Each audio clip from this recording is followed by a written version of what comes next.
Bach, and what's his name? It's one of the favorites.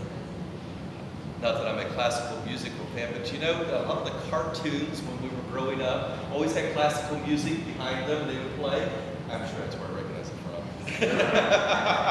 from. Well, we're going to begin a new series today called Reaching for the Gold. This is going to be the year of the Olympics, where in just a few short weeks people are going to be heading over to London, and people from all over the world will be gathering around to watch the Olympics as they begin with their inaugural beginning, and we'll follow it all the way through, rooting for our team and rooting for the United States as they go. But our emphasis in this Reaching for the Goal is we are going to go to the upper room with Jesus.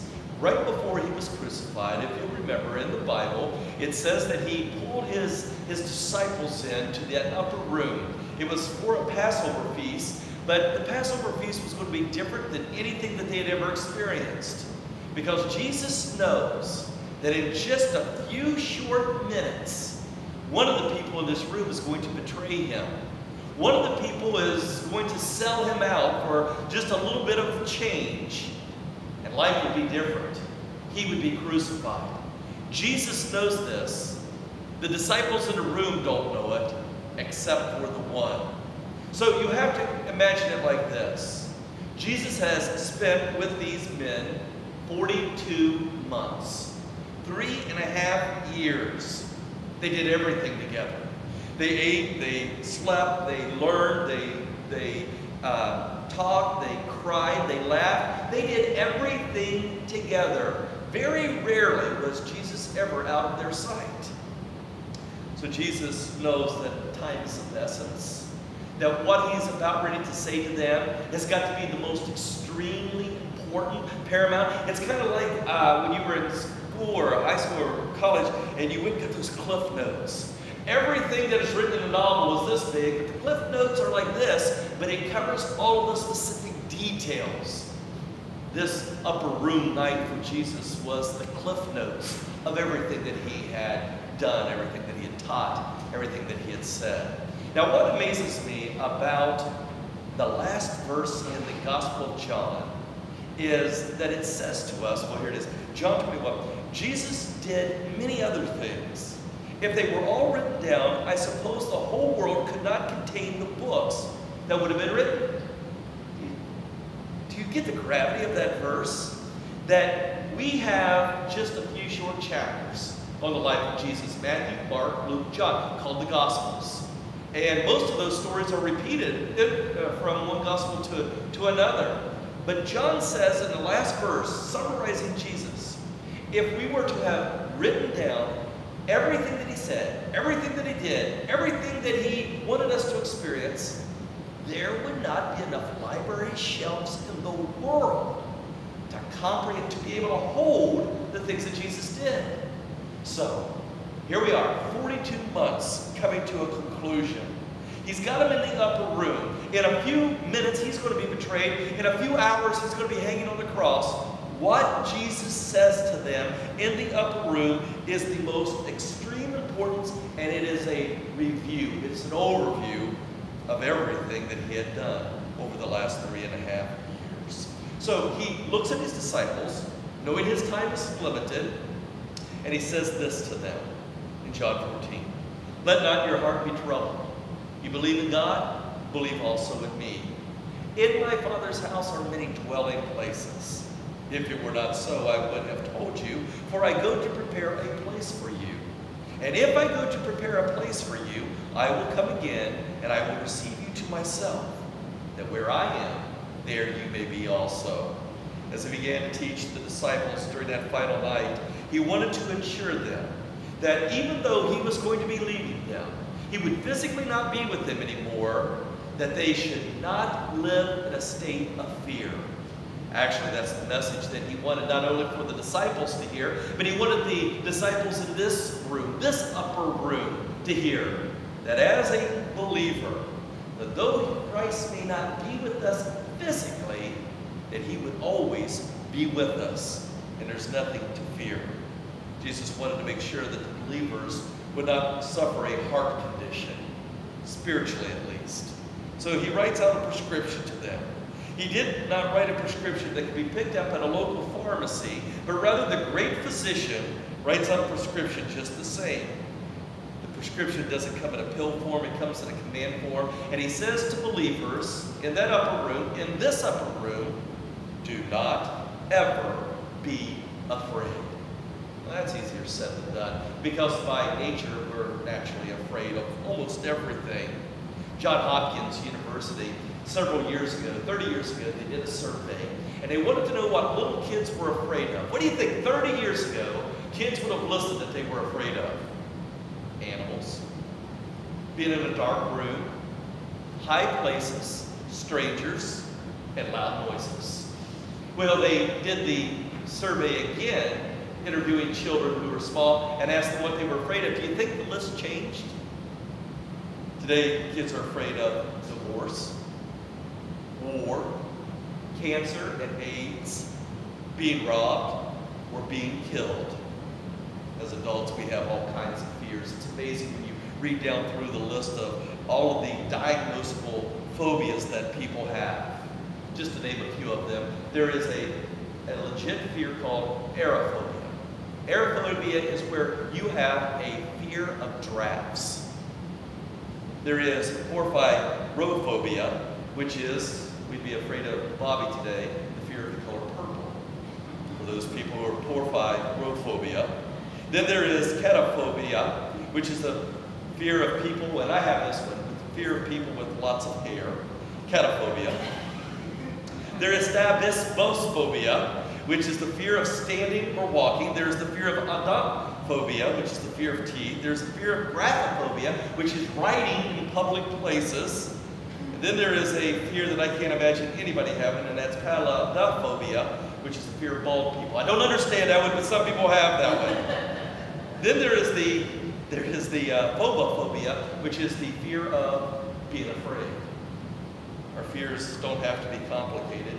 Some are pretty common. I have a friend who was a very close friend for many, many years. He lives on the West Coast, I live on the East Coast, and he's a sergeant. I've seen him chasing after criminals with guns. I've been in the car with him going 120 miles an hour across the city, and I said, why don't you come and visit me? He said, I would, but I'm definitely afraid of flying. I was talking a few weeks ago to somebody whose family all lives away from them. And I said to her, I said, well, you probably get a lot of good out of the computer and emails going back and forth. And the lady said, oh no, I am definitely afraid of the computer. Fear doesn't just stop there. When we're alone in a dark room, fear whispers. Fear whispers that tells us that the unthinkables may happen when there's a bump or something gives. Our hearts begin to race, our minds begin to invent disasters. And when we leave a cemetery sometimes, we hear a whisper in the back of our ear that says, you know what, you might be next.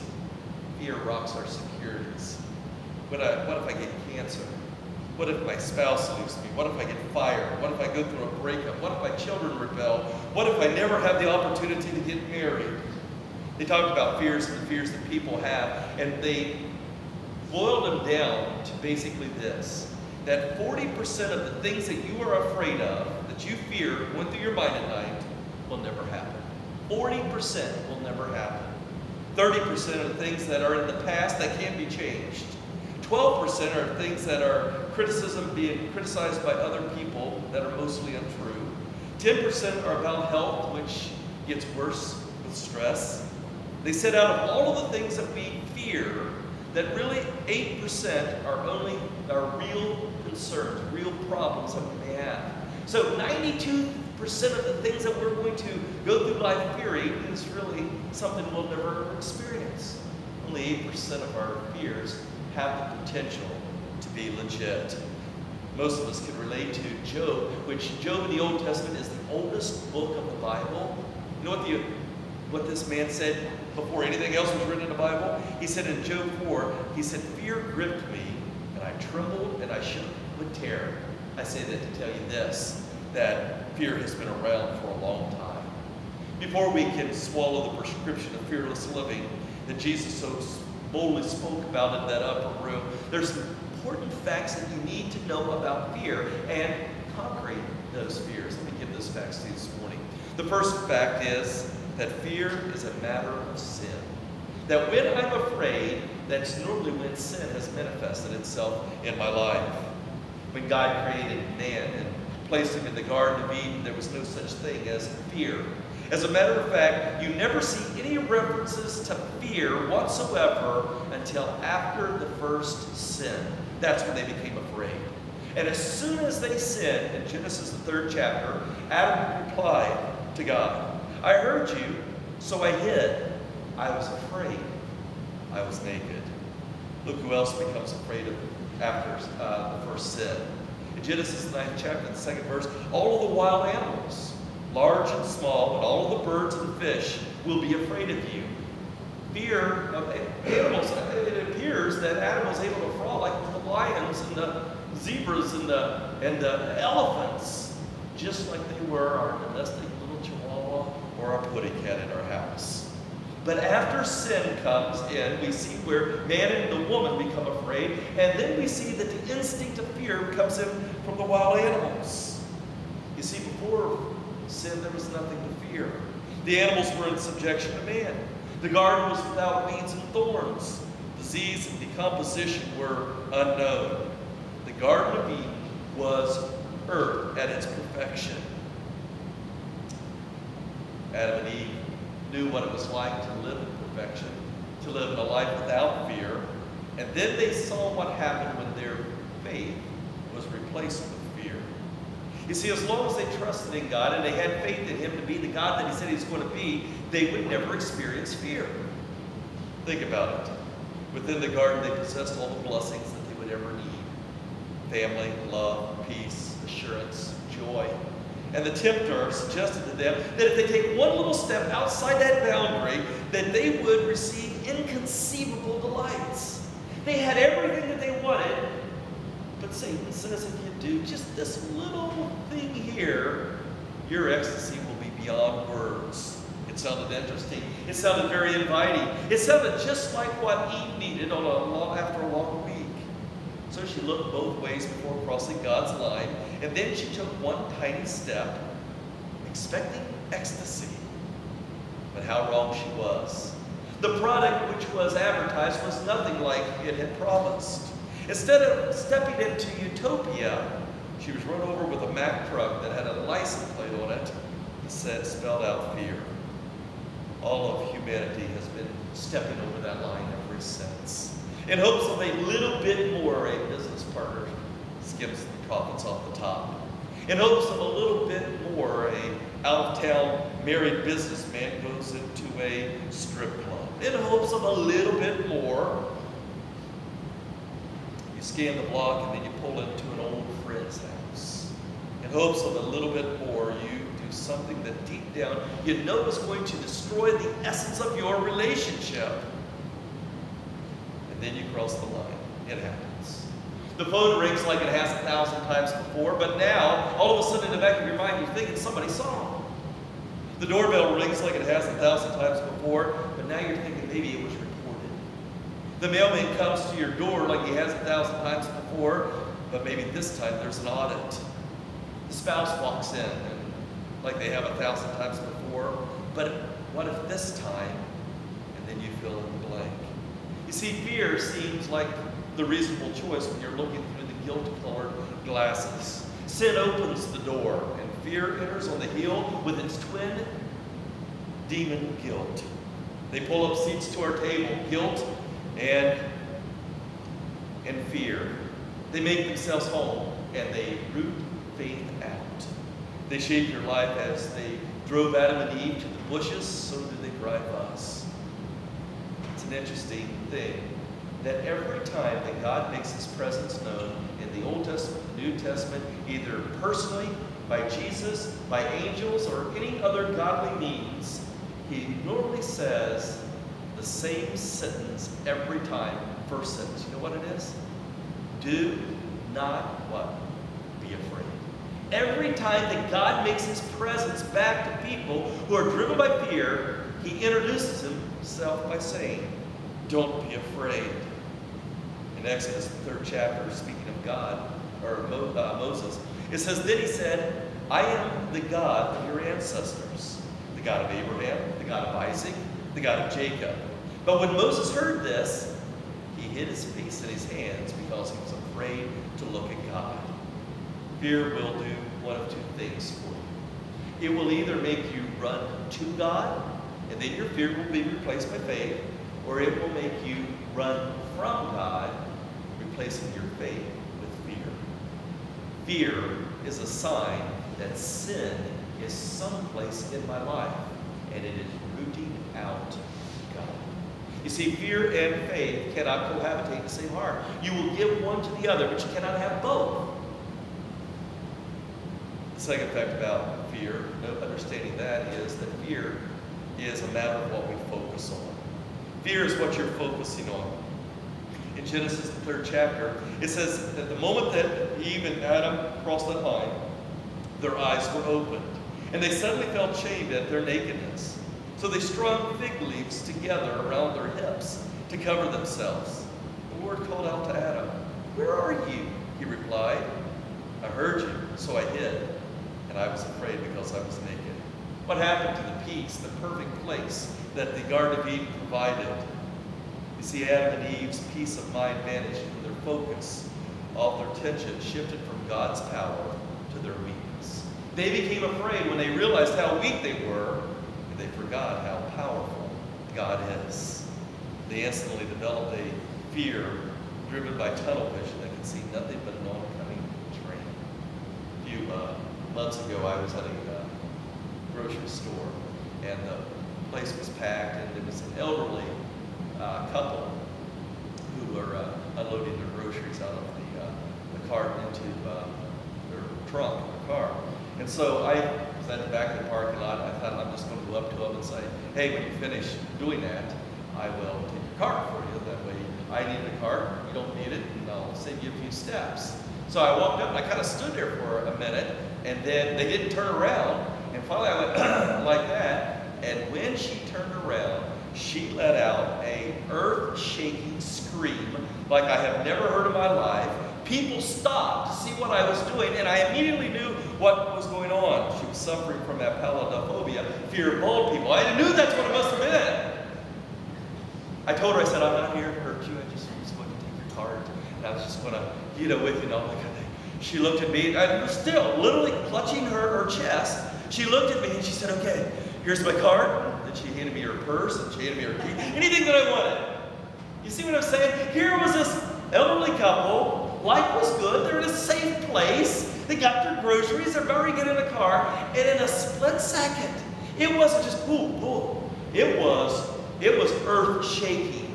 It scared me as I stood there, wondering why she was screaming. How sad that all that was represented that was good was out the window, and it had been replaced with fear.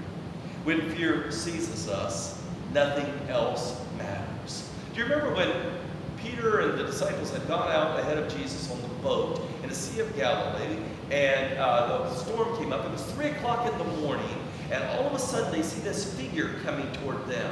It's kind of funny because the disciples who had spent so much time with Jesus are scared out of their wits. In Matthew 14, about 3 o'clock in the morning, Jesus came to them walking on the water.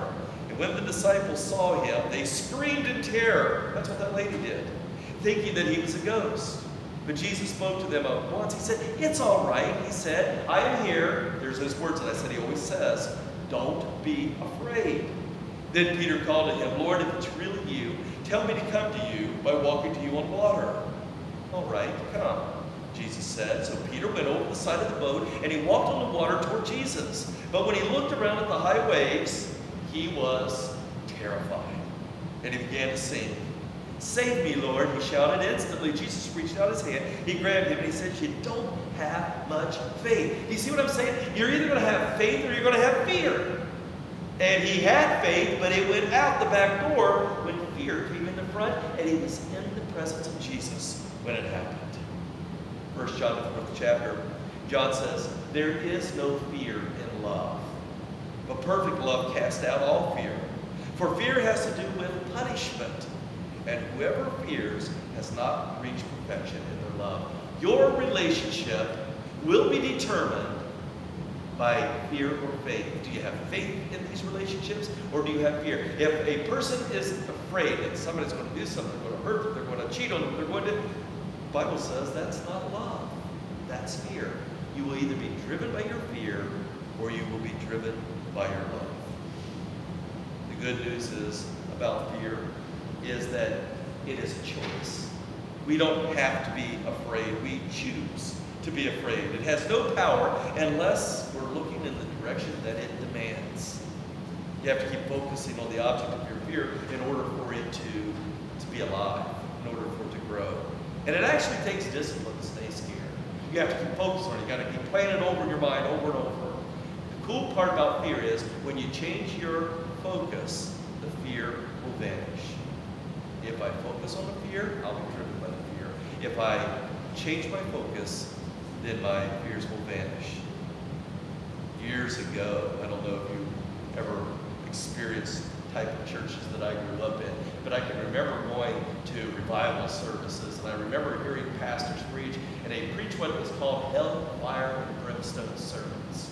And the thing with hellfire and brimstone sermons was that they wanted to scare the hell out of you. They wanted to scare you, is what they wanted to do, so that you would go running to God. They would have these big things and talk about how hot hell is and all that kind of thing. Then they'd do an invitation to him, and everybody would come running down forward because they were brave. What they found out is that as long as the fear remained, the people stayed. But when they lost the fear, they left. The method of homiletics and preaching has changed today. The emphasis isn't on the fear, but it is on the love of God. If you experience the love of God and you are attracted and you come to Him because of that love, then that love only grows deeper and greater with time. The fear vanishes. You see what I'm saying? If I'm driven to a relationship with God by fear, I will stay there as long as I'm afraid. If I'm driven to a relationship with God because of love, love only grows deeper and greater with time. Jesus, with His words, turns power of fear on its head, and He refocuses our hearts. One night, it's probably the most memorable night that I had with my daughter, Kylie, who just turned 16 years old. She was 4 years old. Big blue eyes, bright blonde hair, tiny. When she was in like 4 or 5, I could hold her like up, and she'd sit on my hand like this, just tiny little girl. And I remember one night she was crying, she was kicking and screaming, and it was in the middle of the night, and I went running into her bedroom, and I scooped her up as fast as I could, and I held her, and she was still crying with her eyes shut. I looked down at her and I said, Kylie, look at me, it's Daddy. She then opened up her eyes and she looked deep into my eyes. She said, oh, Dad. And nothing else had to be said. That's our same relationship with God. That when I am afraid, that I call to Him, Abba, Father, Daddy, and there really isn't anything else that needs to be said, because my focus is shifted from my weakness to God's power. David said in Psalm 34, the eyes of the Lord watch over those who do right. His ears are open to their cries. Finally, the third fact that I want to bring to your attention about fear is that it is a choice. You are driven by fear as much as you allow yourself to be driven by fear. The problem with most of us is we take ourselves way too seriously, and most don't take God seriously enough. David said in Psalm 33, let everyone in the world fear the Lord, and let everyone stand in awe of Him. Being in fear of the Lord is not being afraid of Him, it's being in respect, it's being in awe of Him. We feel such temporal things. It might be our health, our careers, our relationships, our finances. But look what Jesus said about fear, Luke 12:5. But I'll tell you who you should fear. Fear God. Throughout the Bible, God's presence has caused fear in people. Yet God's presence banishes fear in people. Psalm 23, one of the most popular psalms. Even though I walk through the valley of the shadow of death, I will not be afraid, for you are close beside me.